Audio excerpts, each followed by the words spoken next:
to a new episode of the Rebel Radio podcast. Yes, I didn't fuck up the beginning. Yes, finally, after 5 years. No. This is Mark. This is Matt. How's it going, man? It's been a week. It's been a week across the country. Yeah. Like, I heard there's a virus out there. You know, it's kind of crazy. The People T-virus. are freaking out and shit and buying water and shelves things. are blown on water. I don't know what hand to make sanitizer. It's like, yeah, soap. And then, like, it's like mass. It's not, I wouldn't say it's panic, but it's like people are being a little overly cautious, maybe. Yeah. You like, know? people are buying, like, extra toilet paper. Right.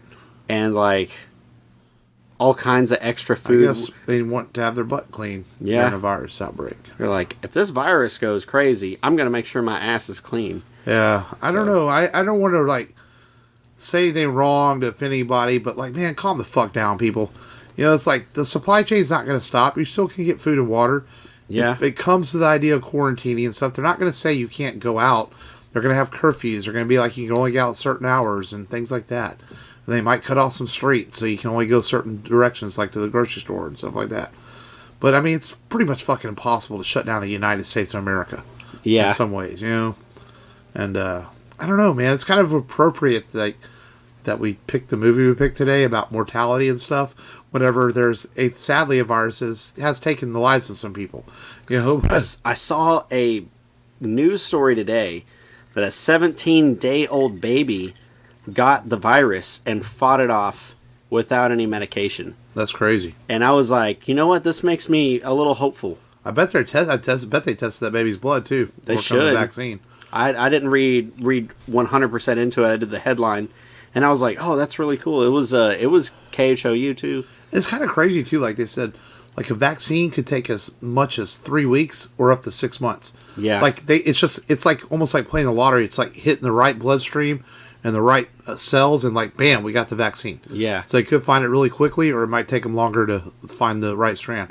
Or the heat and humidity will come here soon and just kill it all anyway, like it did with the swine flu a few years ago. Yeah. You know. At least they're taking measures to put funds into that. Yeah. You know, it was a bipartisan effort to make sure that funding was that was appropriated for that. So hopefully they figure out something. But just wash your hands, people. Yes, and don't scratch your ass. Don't scratch your butt. Don't play, finger hole. Whatever you play. Well, yeah. I mean, unless it's appropriate time to play finger hole. Yeah, sometimes you have to. You know. Finger hole. Like if your wife wants you to finger hole her, you better do it. You better do it, or else you're gonna be sleeping on the couch. Happy wife. Mm-hmm. But yes, you're right. It's been a week. Some really good weather though in Houston, regardless. Yeah, nice days. Even though I've worked a lot, haven't gotten to enjoy it all. Nice and cool. Had a little rain breezy. early in the week. Yeah, but it set up a nice cool front. Yes, definitely felt really good. Yes, it tickled my ball hairs and it felt nice. Yes, cradled the balls. That's right. In the breeze. And we're having a whiskey drinking night here as we record, so sorry about the vulgar comment. And but other than that, man, it's kind of crazy to think what the next couple months will hold. It's late. It's mid-March, not quite late March. Yeah. Not even mid-March yet. It's only March 7th or 6th. But we always prep starting in April, kind of get ready for Compalooza, and hoping there is Compalooza. Yes. We're going to talk more in the news about that. Some of the things that have happened as a result of the COVID-19 virus that's out there, and how it's affecting things. We'll talk about that later. But other than that, it's been a good week, regardless of all the news and everything going on. Yeah. I just worked a lot, and my middle child turned 5, so that's kind of cool. There we go. Doing a little birthday party for him tomorrow, and he's on his way to being 20. But yeah, so. But, no long today. He's back on his sabbatical, his walkabout. He shall return soon. We're trying to book another Live at Misfit Toys show. We'll keep y'all posted on that. Yes. Hopefully towards the end of March. We'll be back over there with Daniel and crew over at Misfit Toys and doing a live show. And then in April, we will have sequel month. Those will be movies that are sequels to movies we've already covered on the show. So that'll be fun to do. And then after that, we will be gearing up to lead into Comic Palooza, and then eventually episode 200 of the show. That's crazy. This is 188. Yeah. So yeah. 12 weeks to episode 200. That's crazy. And, so fast. So it's going to be awesome. And in the meantime, if you enjoy the show, and I always do this at the end of the show, but I'm going to do it a little early, go to the rebelradiopodcast.com and click that little button that says Patreon. For Definitely. just $2 a month, you get an exclusive episode every month. We just did Ghost Rider for February. We did Street Fighter the movie. Our Patreon episodes are more, instead of the serious stuff we do on this show, it's more like movies that should have been big and turned out to kind of be not very good. Yeah. So that's why we did Street Fighter and Ghost Rider. This week we will announce what we're going to do for March. And we are going to have coming very soon. If you go to our YouTube channel, you know, we do Comics with Arnold was a thing we did. Well, Arnold's going to be podcasting here soon. And we're going to have mini casts where Arnold's going to be reviewing some movies as only Arnold can. And that'll be a Patreon exclusive. And I'm going to be having a new thing coming called the Star Wars Report, which will also be a Patreon exclusive. So look for those probably to launch maybe in March or in April for sure. We're going to launch those. And you get all that for just $2 a month. So you get a Patreon exclusive full episode, and you're going to start getting some mini casts. And there's also a $5 tier and a $15 tier, which have other awards. And you get your name on the website, which I'm on vacation this week. So I'm going to have the Hall of Fame page up on the website this week with your names on it. So... yeah, you can hold me to it. Like, if it's not up by this week, Mark, you motherfucker, you said it was going to be up there. So I wanted to plug the Patreon a little early in the show because I don't know if people always make it through the whole hour to hour and a half of the show. Yeah, you know, sometimes maybe like, I just want to hear about the movie. In this case, Hugh Jackman. Right. Well, and then, yeah. Like, I'm good. When I listen to a podcast, I listen to the whole thing. Yeah. But I know studies show that people sometimes don't quite make it to the last 20 minutes of a show sometimes because the general driving time is 40 to 45 minutes. So sometimes they might not make it to the end. But not me. I always come back and listen to the rest of the show later if I don't make it to the end. Yeah. But yeah, so the rebelradiopodcast.com, join our Patreon. We do appreciate it. All right, well, let's get into today's show and download this where we tell you what we watched, streamed, played, or checked out this week. And Matt, would you like to go first? Yes, I played more Jump Force. I rented a couple movies. One was called Don't Breathe. Jackie's, my wife's dad, suggested it. It's a thriller. I could tell by your face it was probably very cookie cutter. It was pretty cookie cutter. It was different. You know, this guy is a veteran, and he can't see. He's blind. He was blinded after serving his country, but he was awarded like $300,000 in a settlement because this family ran over his daughter, and he got like $300,000 in a settlement, and they're like, we got to rob this guy's house. Well, this guy is part of this security system purchasee that this other guy, his father owns, so he knows the codes and has the keys to the house. And they break in, and they don't know that he's basically Daredevil. And he kicks the shit out of him. And turns out that, you know, he wants a daughter, so he tries to, like... He had kept this girl that ran over his daughter in the basement, and she was supposed to have his kid. Apparently, this is like a horror movie. So he it's like a freaky fetish thing, I guess he's got. And the girl gets away and steals like $1 million from him or something like that, and lives in California. But it's different. I mean, I guess it's worth one watch. It's a thriller that really relies on quick cut scenes, the gotcha, you know, kind of camera angles where they turn the camera and the guy's right there. Right. And it was very predictable. I predicted pretty much everything that happened to Jackie, and she's just like, how do you know? And I was like, dude, you see this many horror movies? Fucking movies, you know, yeah. Yeah, you see these like B-, C+ horror movies so many times, you know what's coming. And then I watched Dirty Harry because she had not seen Dirty Harry, so I made sure she saw Dirty Harry. The original Dirty Harry. And then I had also rented the Deadpool, and I watched the Deadpool. Why'd you pick that one, though? Because the worst one. Yeah, but you know what? It's not terrible, but it is the worst. It is the worst one. I mean, it's still Clint better Eastwood than... admitted to doing it for a paycheck. Yeah, so what happened was Clint Eastwood had wanted something funded by the studio, and he said he would do something a blockbuster caliber, quote unquote, movie for them, and they felt like the best way for him to do a blockbuster caliber movie was to do another Clint Eastwood movie. So Dirty Harry Callahan.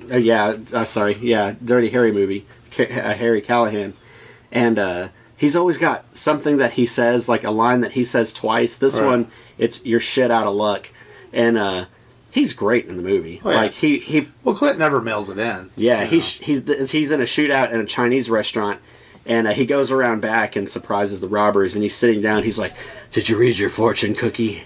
And they're like, "Huh?" And they look, and he goes.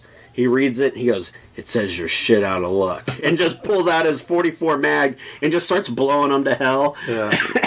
And then at the end, he has a friggin' harpoon gun, and he's like, "You're shit out of luck." And he just spears this guy with his massive harpoon gun. And it's got some good parts. I was entertained by it. But, it's definitely one of the weaker ones. I mean, Magnum Force is definitely better. It's funny, though, people remember... It's strange, though, because they remember Deadpool. I guess because it is more modern. People always forget about the Enforcer and Sudden Impact. They always think about Dirty Harry, Magnum Force, and Deadpool. But yet, Sudden Impact's actually really good. Yeah. And Enforcer, I don't remember. I remember it kind of being pretty decent, too. Yeah, Magnum Force, that's the one where you learn that Dirty Harry actually uses .44 Special instead of .44 Magnum because he says the Magnum rounds have heavier impact on his hand. I'm sorry. We might have to do a Dirty Harry movie one day. Oh, yeah. Yeah, for sure. I mean, we would probably do the original, I'm sure. They've aged well. They still translate today. I have Dirty Harry Magnum Force on a dual-ray Blu-ray. Dual Blu-ray. Yeah, that's the one where they got all the road cops. Yeah. Dual-ray Blu-ray. Yeah, that might have been the whiskey talking. So. But yeah, that was my week. Dirty Harry, some more Jump Force. Yeah. Yeah, that's it. I didn't watch a whole lot of it. I'm surprised you didn't watch any Altered Carbon. I did see the first episode. I watched the first episode. Yeah. It's different, man, with Mackie. Yeah. I'm having a hard time, I like it, but it's hard picturing not having Joel Kernahan, however you say his last name, in it. Yeah. I'm getting used to just the way Mackie delivers the lines. I believe Joel could kick your ass. I'm having a hard time believing Mackie is a badass. Well, in the beginning, he's a woman, isn't he? Yeah. He's a singer. Yeah. And I like the fact that...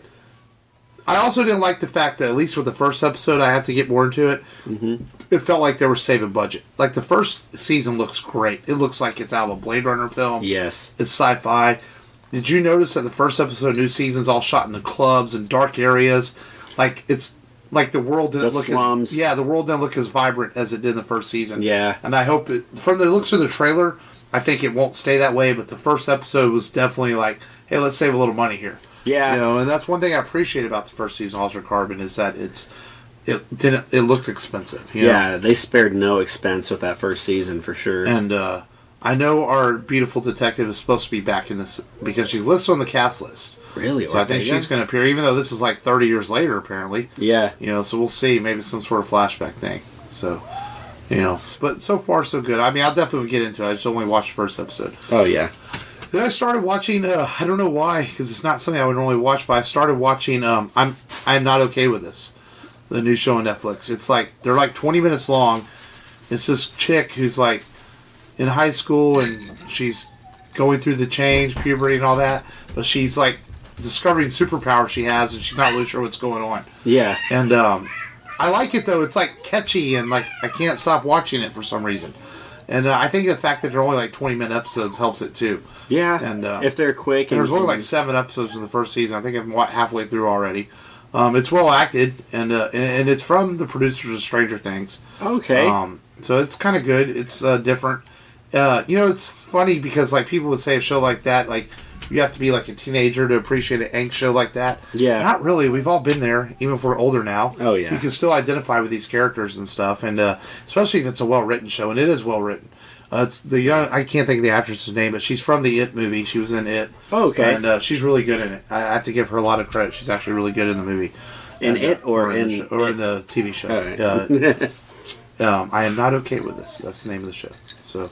That's really all I watched this week, because like I said, I worked a lot too. So yeah, one of those weeks. But I'm on vacation, so I will probably get some stuff. I really want to see Parasite. I'm going to try to sit down and watch that this week when I'm off, since it won Best Picture.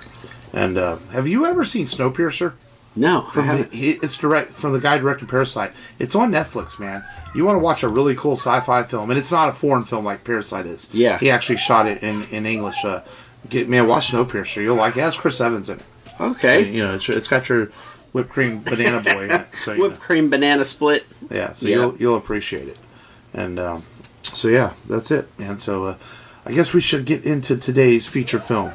What year? 2007, right? Yes. Yes, 2007. This movie took a long time for this movie to come to the big screen. And it is the Darren Aronofsky directed, starring Hugh Jackman and Rachel Weisz, The Fountain. And to summarize this movie, since you summarized last week's film, I'll summarize this. Thank you for summarizing this one, because it's like really weird. It's essentially a story about seeking immortality or saving our loved ones, and it's told from a perspective of three different generations of stories from this guy, Tom Verdi. And I always felt like it was different generations of his character. Some people say it's three different characters, but I think it's two different characters. One is well, yes, because they allude to that. You're absolutely right. One is a Spanish Conquistador, and he's trying to save his queen and help her search for the Tree of Life. One is a present day Tom, who is a doctor, and he's trying to find a cure for his wife for cancer and to save her. And then there's a futuristic Tom who is floating on the space capsule with apparently has the Tree of Life with him. Yes. And he is trying to get to like heaven is what I got, to reunite with his wife. Yeah. And there's a lot of illusion that that's the same Tom from present day. Like he finally found a way to cure her dying. So all these stories kind of come together to tell a cohesive story about the ideas of mortality and immortality and our search for love and life and the meaning of it in some ways. And so it's a complicated film. And it's film, unfortunately, man, it took a long time to bring this to the big screen. So Aronofsky had made Pi in late 90s, and he had the script for The Fountain. And he was trying to sell it to Hollywood, and he got Brad Pitt on board. And Pitt came in and was highly interested in making it. He even signed on, and $75 million budget. They got Cate Blanchett to sign on too for the film.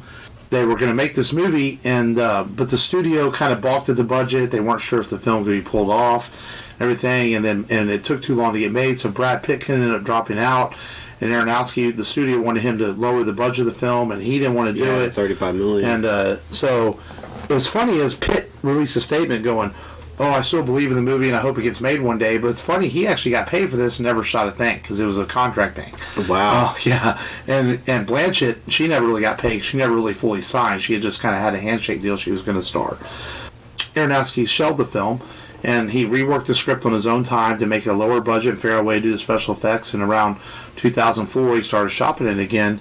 And Hugh Jackman essentially did this film for free. He came in and was like, I want to make this film. And the great thing about Hugh is he never mails in a performance. He's actually really, really great in this movie. Yeah. And he suggested to Darren that, hey, why don't you cast your wife? Because he was married to Rachel Weisz at the time, and it will save us some money on finding an actress. And Darren at first was like, I don't know. And then he realized, hey, it was a good idea. His wife was like, hey, I'll do the movie and it won't cost you anything. They have great chemistry on screen.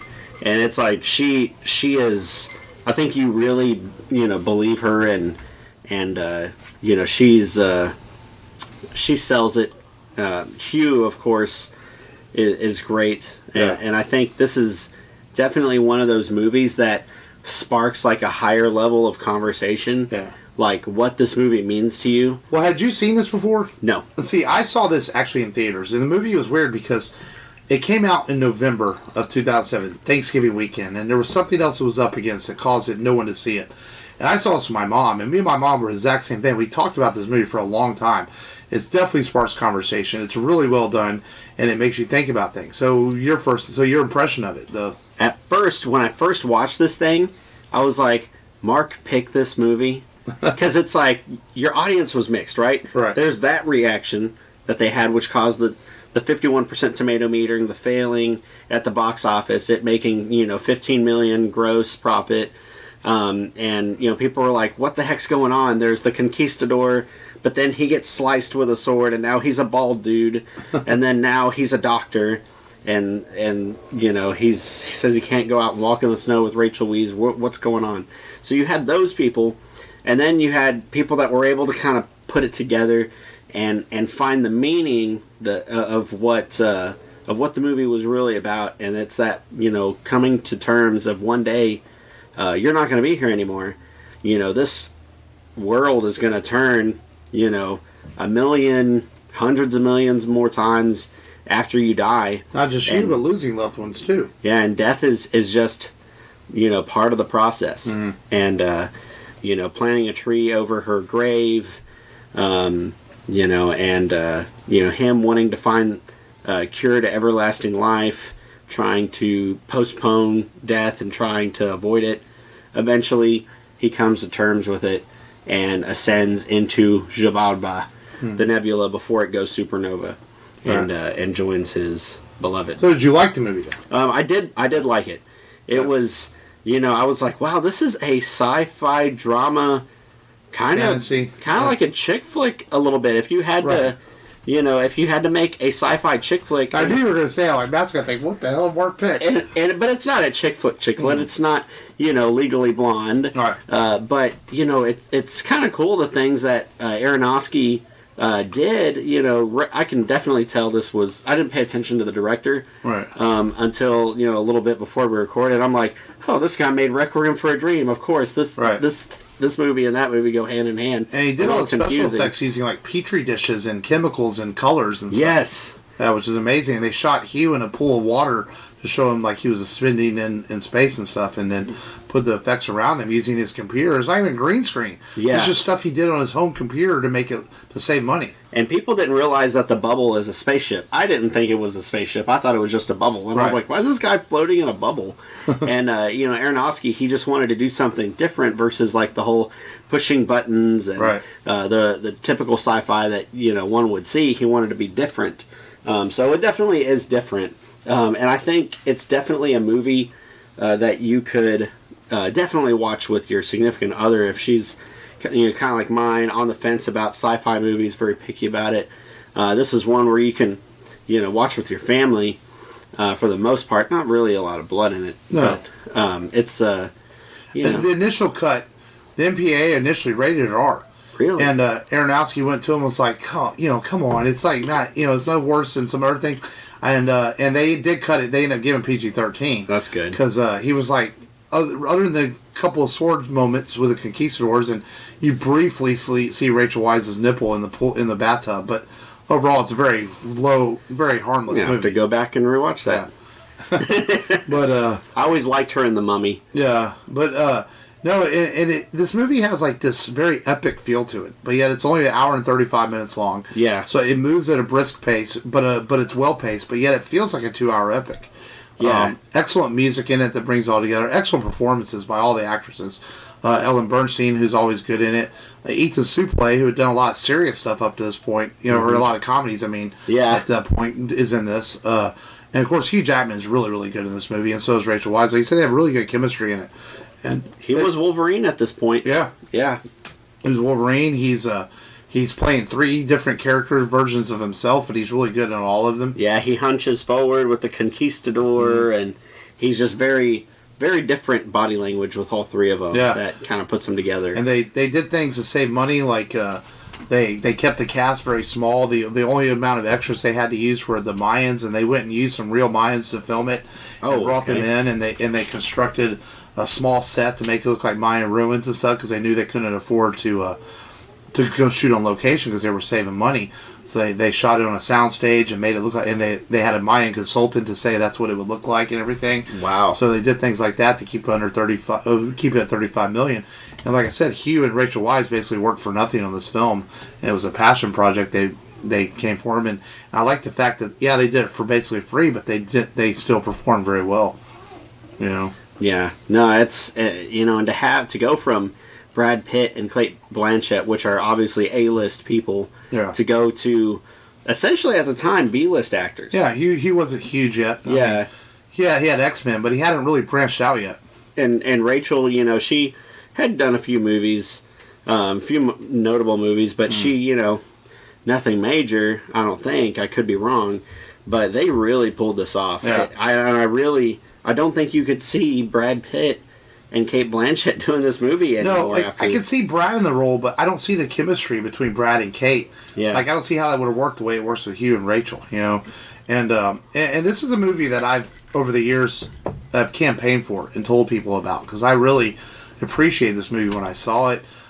It also had an interesting journey to Blu-ray. You know, most movies are 3 or 4 months. This movie took almost 8 months to come out on video. I kept watching release dates. When's this coming out? When's it coming out? And part of that was Aronofsky was fighting with the studio to put more extras on it, and the studio wouldn't let him do it. He released his own commentary track on his website for the movie because they didn't let him do anything. He also published a graphic novel with a complete original huge budget version, which is I actually have the graphic novel. Oh, and it cool. tells the story of like what he originally planned. A lot of it's very similar, just bigger set pieces, you know. So he fought with the studio over this. He's even toyed with ideas over the years of revisiting the film, and he tried to sell it to Criterion to get a better Blu-ray release, but I guess he wasn't able to do that. And he's toyed with the idea of revisiting the film, and I don't know if they left anything on the cutting room floor, so I don't know what he meant by that. But, you know, maybe releasing a new version on Blu-ray, upgraded, you know.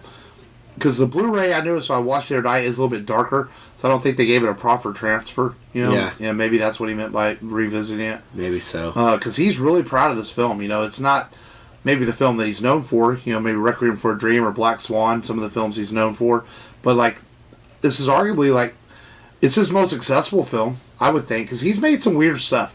Like, Requiem for a Dream is not something you're not going to have friends over and say, let's watch Requiem for a Dream or Black Swan or The Wrestler. Yeah. But you might say, hey, have you ever seen The Fountain? Let's watch it. I do like The Wrestler. You know, I watched that. That's definitely something that we should do on the show. I've heard his latest movie, The Mother, is really bizarre and weird. Oh, yeah? Yeah, I heard it's really weird.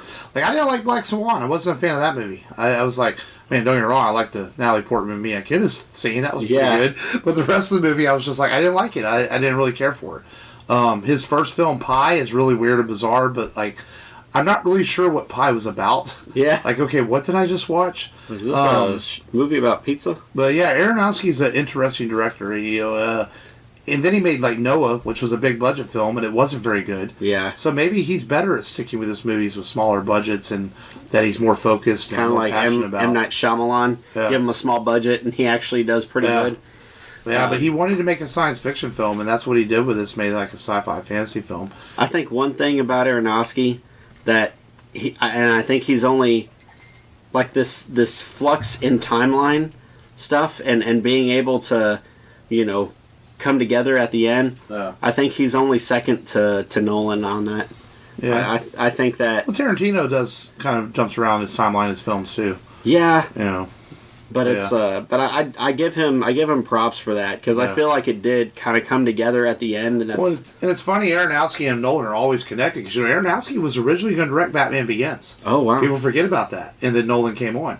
Well, I don't know if he was going to call it Batman Begins, but originally Warner Brothers had hired Aronofsky to make his Batman film, and that was another reason this got made. It's like, well, Nolan's doing Batman, what can I do? And he reworked The Fountain to make it.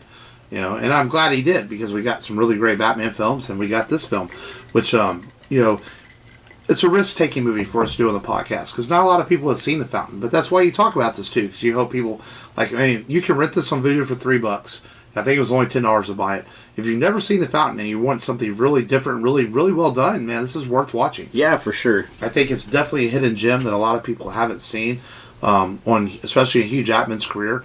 And it's a good movie. And one thing I like about Hugh is like everyone knows him as Wolverine, you know. But if you watch him in other stuff, like speaking of like Australia is a pure chick flick. Hugh Jackman's shirtless a lot in it. Oh yeah, but he's really good in the movie. Yeah, he's really good in with this. Tom Cruise's ex-wife, I can't think of. Yeah, Nicole Kidman. The Greatest Showman last year, singing and dancing. He's so talented. He's really good. Mm-hmm. And this is one of those movies that show off the talents of Hugh Jackman. Besides just being a badass and being Wolverine, you know. Yeah, and that's what I like about him. He became one of my favorite actors over the last 15 years. He's made some really good stuff. That's fair to say. You know, and but I give this movie a pretty solid A. I think it's a really good film, really underrated film that people unfortunately did not see in theaters, and they should see. Yeah. Because it's some really great work from Aronofsky. It's an amazing looking film for $35 million. And, for us normal folk, $35 million seems like a shit ton of money. But the movie industry, that's not. But this movie looks really good for a $35 million film. Yeah, I'd say as a drama, it's an A. If I think if you were looking at it as a sci-fi fantasy, you may rate it a B+. But I think it's an A for what it's supposed to be. And there's a lot going on in it, and it might take a couple of viewings to appreciate it. For sure. And it's one of those movies, too, Matt, that you definitely, the more you view this, you pick up on things on. Even when I watched it this week, there's things I hadn't noticed before. Little ways they tie the stories together. Yeah, the things the like ring, that. The the rings pen. and things. Yeah, and that's what the great thing. The Fountain is definitely a multiple viewing film that you can appreciate more and more as you see it and pick up on things. I'm glad you liked it because it was a risky movie to do on the show, but I'm glad it's a good film. So yeah, I'm glad you enjoyed it. I agree. I was like a little worried. I was like, man, Matt might not like this. But Matt also appreciates good film too. Yes, I mean there was a flaming sword in the movie, so that was pretty damn cool. Well, me, any movie can have a sword, and I'm down. So yeah, dude. And I think I need to take another look at that sword. It looked like it was made of like bone and stuff. And it could be. It's like this looked like something out of Soul Calibur. Yeah, like he sliced at Hugh Jackman and turned him into a Patrick Stewart looking dude. Yeah. But it's a good movie. Yeah, it's a good movie. Check it out. Yeah. Let us know what you think. Everyone interprets it differently, and it's definitely one of those things you want to watch with someone else so that you can be like, well, this is what I got from it. And then you're like, this is what I got from it. It's definitely a movie you can make you talk about and have different views on. And a friend of the show from Metal Geeks, Dave, he posted on our Facebook that he adores this film, too. Oh, so there are fans of this film out there. And most people, like, that are into sci-fi and stuff have probably seen this film. But, this is a film that general audiences may not have seen. Yeah. But a lot of sci-fi fans, I think, saw this because they appreciated it for what it was when it came out. And check out The Fountain if you haven't seen it. I don't know if it's streaming anywhere. I don't have Hulu. Maybe it's streaming on Hulu or something. Could be. But I know it's available for rent on Vudu. It was on Netflix for a while, but I don't think it is now. Mm-hmm. It could be on Amazon Prime. Never know. We're getting spoiled. It seems like almost everything should be streaming by now. Yeah, just put it on. Give it all to Netflix. But yeah, exactly. Let's get into some news. Yes.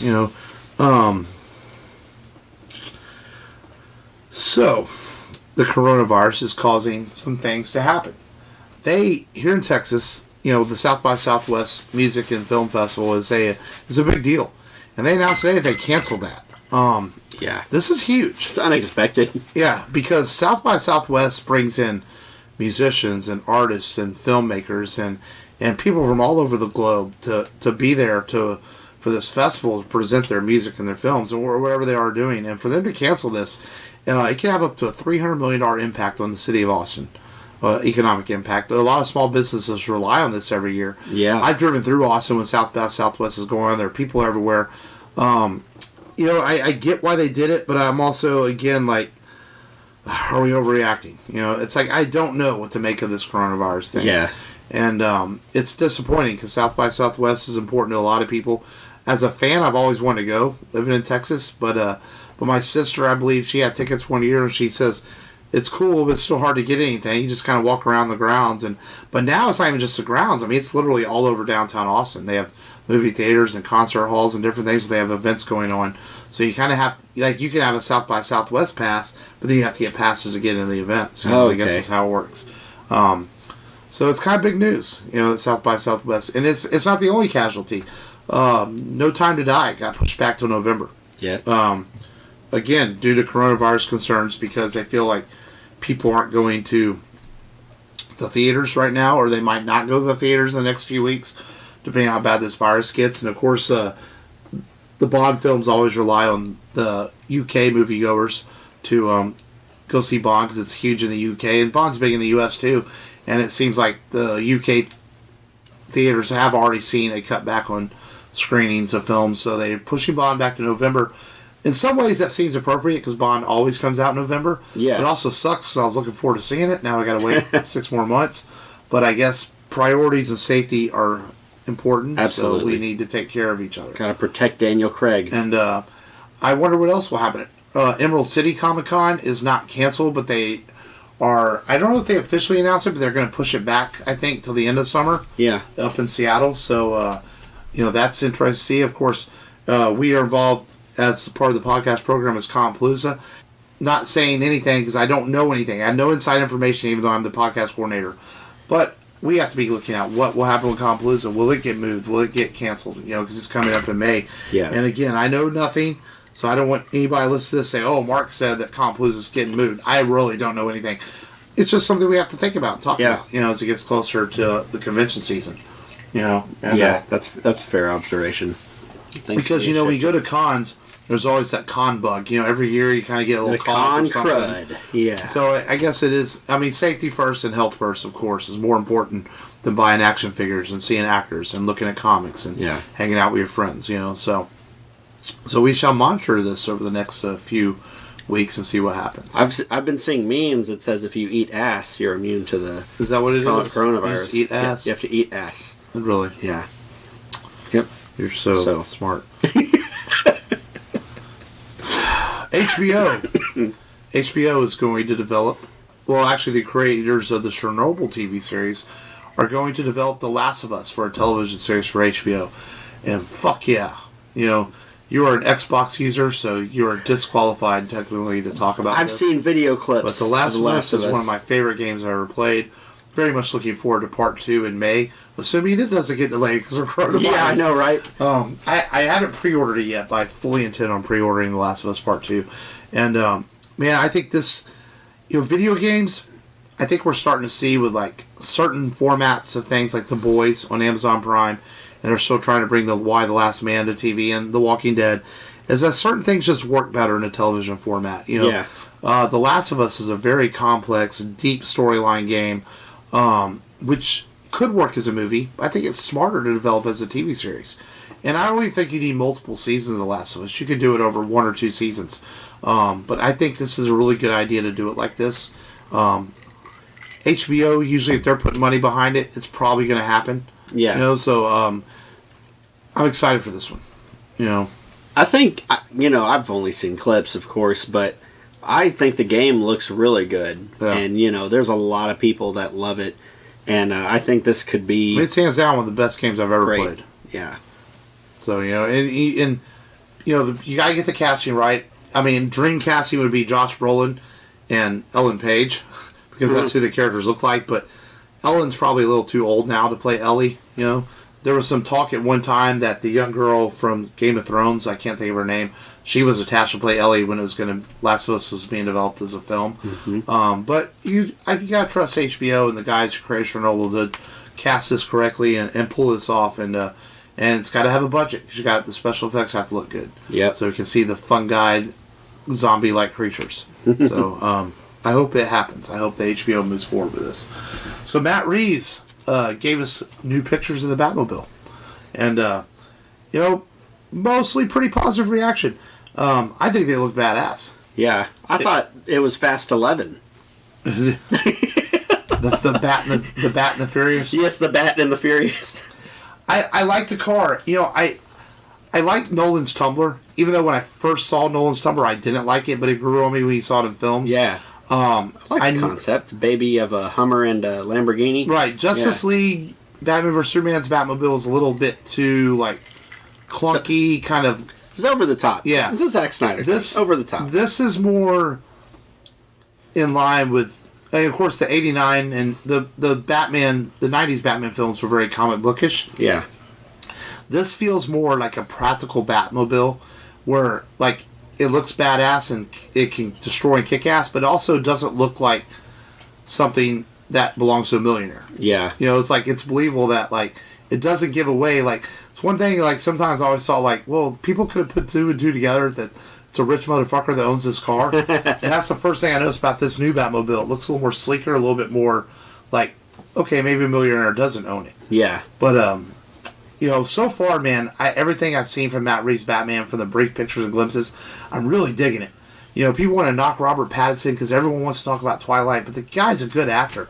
I'm really thinking this is going to be really good. His Planet of the Apes films were good. I have every faith in him. I'm really excited for this movie the more and more I see from it. Yeah. I think you just got to give it a chance. I think at the end of the day, you've got to put a little bit of faith in the studio. I mean, maybe studios don't always get it right, but I think you've got to give them, a shot and just see what the outcome is, and just, let it speak for itself. I mean, it's got a fantastic cast behind it with Paul Dano as the Riddler, Colin Farrell's Oswald Cobblepot, Jeffrey Wright playing Jim Gordon. I don't know why I said Jeff Gordon. Jeff Gordon, the race car driver. But so and Robert as Batman. I really. I was talking to my son Michael about Robin. Robin in mainstream culture, people know he's Batman's sidekick, but he's not overly popular. Yeah. You probably couldn't do a Robin video game. If you're going to do a video game, you have to do the Teen Titans. Yes. Or the Justice League. And I think part of that is, in the comic book community, we're aware that Tim Drake was a badass, and Damian currently is a badass, the current Robin. But mainstream culture doesn't know that. And I think part of that reason is we've never had a badass Robin on screen. We got Chris O'Donnell, which was a little goofy. Yeah. And one of these days, maybe it's Matt Reeves' Batman film or films, whatever he does, we're going to get a Robin on screen that's badass and is an equal to Batman in some ways. And I think that's what it'll take for Robin to get in mainstream culture as a popular And I guess what I'm saying is here, I'm hoping maybe we can introduce Robin in Matt Reeves' Batman film. That would be cool. Like a badass Robin. Yeah, man, because I like the character Robin, and I think it'd be awesome to see Robin and Batman on screen together. Yeah. I mean, we haven't had them on screen together since '97 with the horrible Batman and Robin movie. Unless you count the allusion to that there was a Robin in Batman versus Superman. I know, believe me. The end of The Dark Knight Rises, the Batman vs. Superman, the end of The Dark Knight Rises, he says, my middle name is Robin. And man, can you imagine if Nolan had done a fourth one? What he would have done? Where Joseph Levitt's character comes in, takes over the mantle of Batman, then Christian Bale, Bruce Wayne shows back up and says, "Not so fast, son." And he puts him in a Robin costume. Yeah. And if they had ever done a fourth Batman film, they could have done that. Dude, it would have been so cool. That would have been cool, man. But all we can do is dream. The end of The Dark Knight Rises bugs me every time. Yeah. When he goes to the cave and he's lifted up, I'm like, oh, motherfucker, we're not getting another one. It's like, oh. Yeah, and he just lifts his glass to Alfred and says, yep, I'm banging Catwoman. Dude, I adore the Nolan Batman films. I think they're fantastic. Mm-hmm. And we've covered The Dark Knight on the show, and at some point we're going to do Batman Begins or The Dark Knight Rises for sure. Take back your city! So, always remember the mix of Sean Connery and Tom Hardy. And Tom Hardy. I was like, I hear music playing. I'm like, I got thrown out. But yeah, that's all the news I got. Did you have anything that I missed? I don't know if it's confirmed. I saw a rumor that Tessa hopefully it's not from We Got This Covered, because obviously I wouldn't report it. Didn't see who reported it. Someone shared a picture, and it says Tessa Thompson confirms that Christian Bale is the antagonist in Thor: Love and Thunder. Yeah, I mean, it could be. Yeah, I think she gave an interview somewhere and she said that. So, I mean, it's possible. I mean, why else bring Bale into this? He's probably playing a bad guy. Yeah. Maybe he's going to be CGI and play Beta Ray Bill. Beta Ray Bill wasn't a bad guy, though, was he? No, he was kind of a good guy. He was a good guy. He was a creature that he was kind of misunderstood at first. Yeah. He was part of the Jeff Goldblum's character. He's one of his... one of his, what kind of thing of it? Gladiators. Yeah. One of his gladiators. It's crazy to think of the MCU right now that, there's been we're waiting for Black Widow and then the Eternals and the next wave. But, within the next several weeks or months, Yes. 4 hours ago, People Magazine reports Tessa Thompson confirms Christian Bale is playing a villain in Thor 4. We're going to have fun. Yeah. Yep. Well, Entertainment Tonight confirms it. Notable. Yeah. Yeah. Because I mean, you got to think Tom Holland says Spider-Man goes before the cameras in June, and Taika Waititi I think said Thor goes in the cameras this summer too. So all these characters that we have no more Robert Downey Jr. or no more Chris Evans, but we still have other characters that we've been watching the last few years. And it just feels kind of weird. This year we only have Black Widow and the Eternals. But then next year we'll get some familiar characters back. As we'll get is Black Panther 2 next year? No, I think it's in 22. Next year is Doctor Strange, Spider-Man, and Thor next year. And then 22 is Black Panther. So we'll get our familiar characters back soon. Yeah. But I'm still looking for... I'm not super hyped for Black Widow, but I'm kind of curious what the Eternals is going to bring us. Yeah, because, the thing with Marvel is every movie has a purpose. Right. And so... and that's my problem with Black Widow. Like, watching the trailers. If this takes place after Civil War, why? Like, what is it? How's it going to serve the story? It seems like after Endgame, we need to move forward. Why are we going backwards, you know? Yeah. So it's got to have some kind of setup for the future of Phase 4. Yeah. And that's what I think this movie is. It's a setup. It's a, hey, let's have our female Marvel movie. Let's market it that way. And then let's use it to set up some plots in Phase 4. So we'll see. So yeah, I don't know. It's all coming, assuming coronavirus doesn't push back more movies. Yeah, for real. But that's all the news in. So let's preview next week's film, and we're gonna do. We don't do real, we do retrospectives, so we don't do real modern films real often. Sometimes we do movies that are brand new, like we did Avengers and we did Rise of Skywalker. Yeah. And we've done. I think the most current film we've done is Mad Max Fury Road. Mm-hmm. But we're going to change that this week. We're going to do a movie that's only 2 years old. We're going to talk A Quiet Place.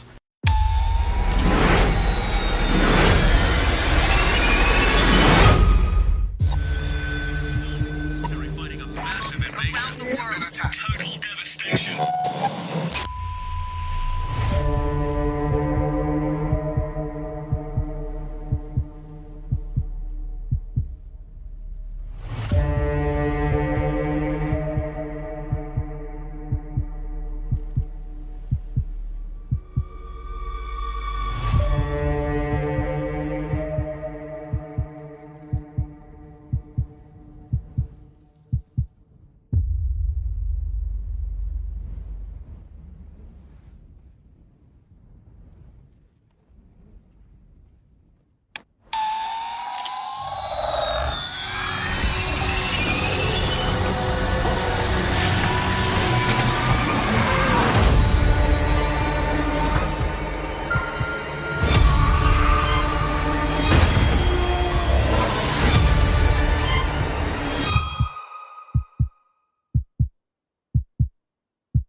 With the sequel coming out in about 2 weeks from today. So by the time you hear the Quiet Place episode, you'll only be a few days away from the new movie. And we're like, why not? Let's talk the original before the new one comes out. You haven't seen the original, have you? I have not. Man, I'm being a horror fan, I'm surprised you haven't seen it. Because, yes, it is more suspense, sci-fi horror, but it's still horror. And it's really good. It surprised me when I saw it. Like, wow, this is actually really good. But the one beef I have with the movie was, usually with science fiction, you accept the absolutes of the film, and you're like, okay, it is what it is. I was the opposite of A Quiet Place. I wanted answers. I'm like, okay, well, why did this happen? Why did this happen? Looks like we're going to get that with the sequel. So now I'm kind of more excited to go back and watch A Quiet Place, knowing that I have a part 2 coming out that might answer some stuff that left me unanswered in part 1. Yes. So watch it with the lights off, and watch it with Jackie, because she's going to freak out, especially on the baby scene, being that she's pregnant. Yep. Yes, so make her watch it. She's going to be like, oh my God, I can't believe this is happening. Yeah. Me, personally, I tend to... And with the soundbar on, because this shit's intense. With the soundbar on? Yes, it's intense. Yeah, I tend to drift away from the suspense horror movies, because some of them are like the one that I mentioned earlier, today. It's, kind of a C+, B- kind of movie, maybe. And, they're all kind of cookie cutter. But, to me, it's I find the slasher movies more entertaining, so I usually drift towards the slasher horror films. But this is a movie that has done well, so I really need to watch it. No, I really do. Emily Blunt's excellent in it. So is John Krasinski. You'll like it. It's intense. And it's PG-13, so you can put it on while the kids are awake. It's not nothing. There's a couple of intense moments, but nothing ultra-violent or anything like that. Oh, okay. And with part 2 coming out, I feel like a good time to talk about it. Yeah. It's something kind of modern. So that's next week on the show, A Quiet Place. A Quiet Place. We will not be quiet talking about it, though. No, because otherwise we wouldn't have a podcast. Yeah. And we just sat here and went like this. Mm-hmm. You don't know, but we were just doing sign language to each other. Sign language. Yeah. But as always, thanks for listening. Make sure you go to the rebelradiopodcast.com, join our Patreon, as we mentioned, and hit all those little social media links there, Facebook, Twitter, all that good stuff. And follow us, because we feel needy and want more followers. Yes. And things. And we promise we won't put dick pics on there. Don't worry. Absolutely not. Yeah. Unless you request it. Yeah, that's our premium Snapchat. Is that what that is? Yeah. You got to request our premium Snapchat, and you get that kind of stuff. But I don't know where that absolutely came from. But thanks as always for listening. Good movie we talked about today. Go check out The Fountain if you've never seen it. And if you have seen it, we hope you enjoyed what we had to say about it. Yes. And shout out to all our Patreons. We hope you enjoyed the Ghost Rider episode. And watch our social media page this week, as we will announce the March episode that we are arguing about what to do right now. Not really arguing. We're just discussing things. Yes. But until next time, have a good week, everybody. Wash your hands and your butts and your faces. Yes. Stay clear of the coronavirus. And stay healthy so you can listen to our show and enjoy more shenanigans from us. This has been Mark. This has been Matt. As always, remember, just go there and do it. Hey, you're listening to Rebel Radio Podcast, and this is Jay Muse. Snooch to the nooch. Go there and do it.